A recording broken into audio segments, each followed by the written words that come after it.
My name is Paul Williams. I worked for the FBI for 5 years. A lot of the work I've done for the FBI resulted in arrests and convictions. I spent my life as an investigative reporter living in Pennsylvania. That's my father. He was a politician, yes. I'm doing this program because I think in my life as a journalist, I've spent my whole life writing. Once again, I've won many awards for journalism. There is no story internationally, there's nothing more important right now than what's taking place with the Gulen movement and what's taking place with the CIA and Turkey. People have to know that some terrible thing is being developed that will end up in the destruction of all nationalism, the destruction of everything that Ataturk stood for and fought for. It'll all be obliterated by, and it also within the United States, that our way of life is being compromised by Gulen and by this movement. And the repercussions of this are enormous. I was working with the FBI, and I was working with a lot of people from Israeli intelligence. And they said, look it, Paul, you're missing the boat. Where you live, you're only 45 minutes away from the most dangerous Muslim in the world. I said, what are you talking about? They said, there's a guy by the name of Fethullah Gulen who lives up in the Poconos. And he's right next to your house. You should look into him.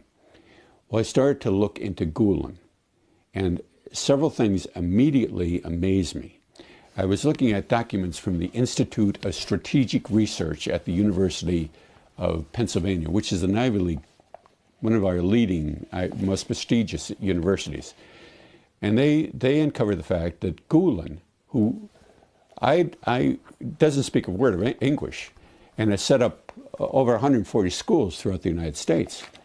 And he's been called a leading educator. He's been championed by Bill and Hillary Clinton. I started to dig further. And then I looked at his hearing. He came here in 1997, 1998 from Turkey as a fugitive.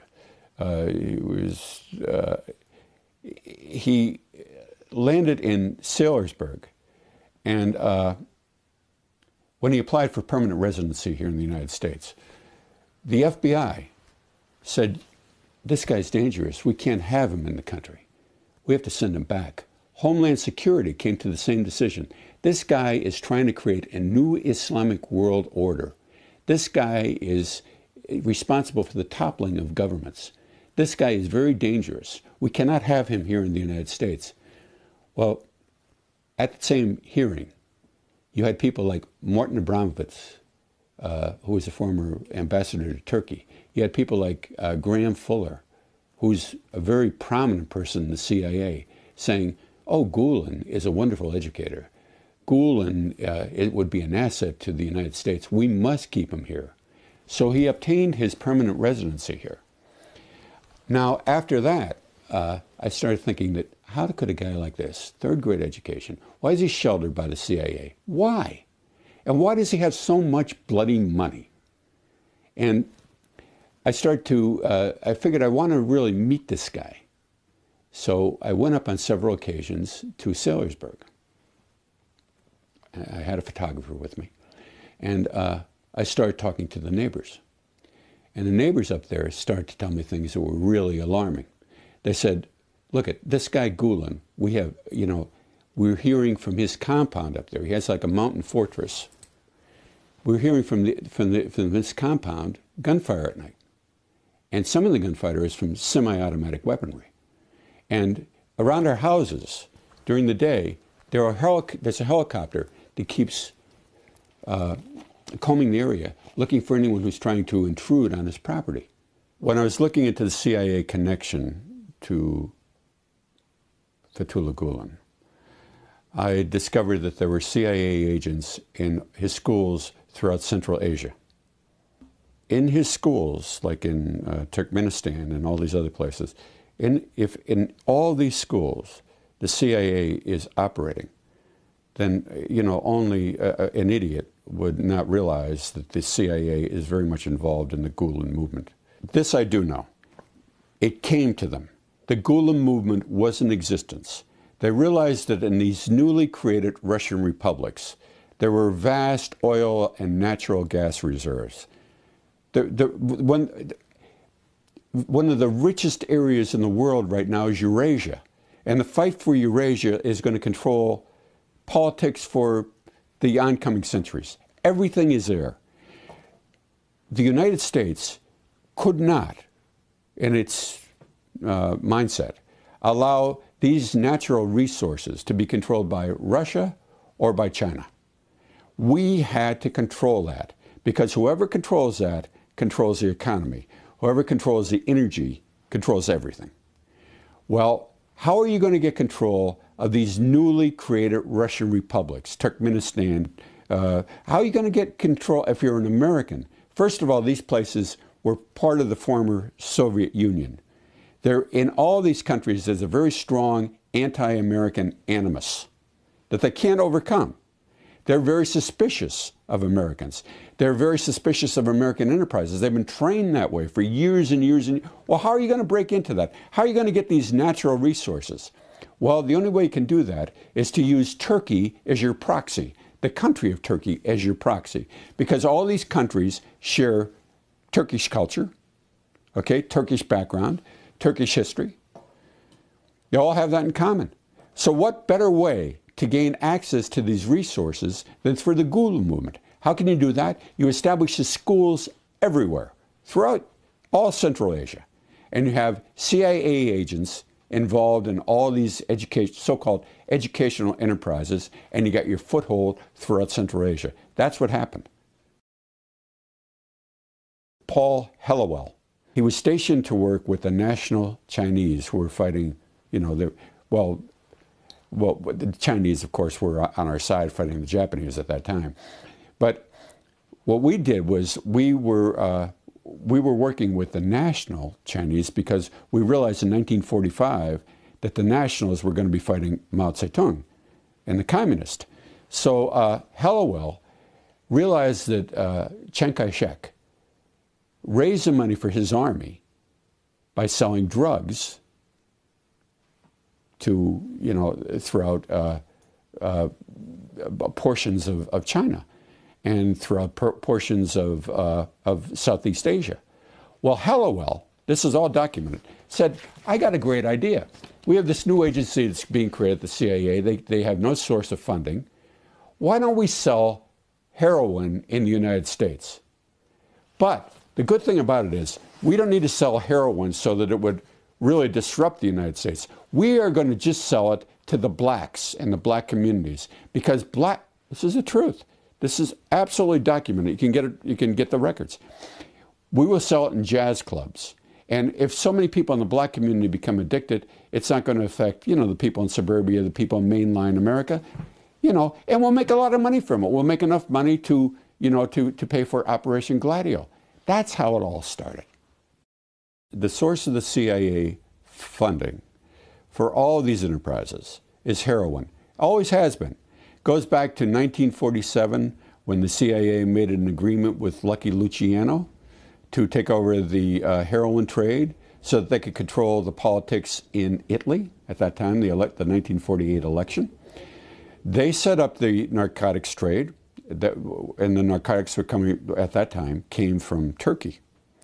When the Turks outlawed the cultivation of opium, this is during the 1970s, the CIA cultivated the crop in Southeast Asia.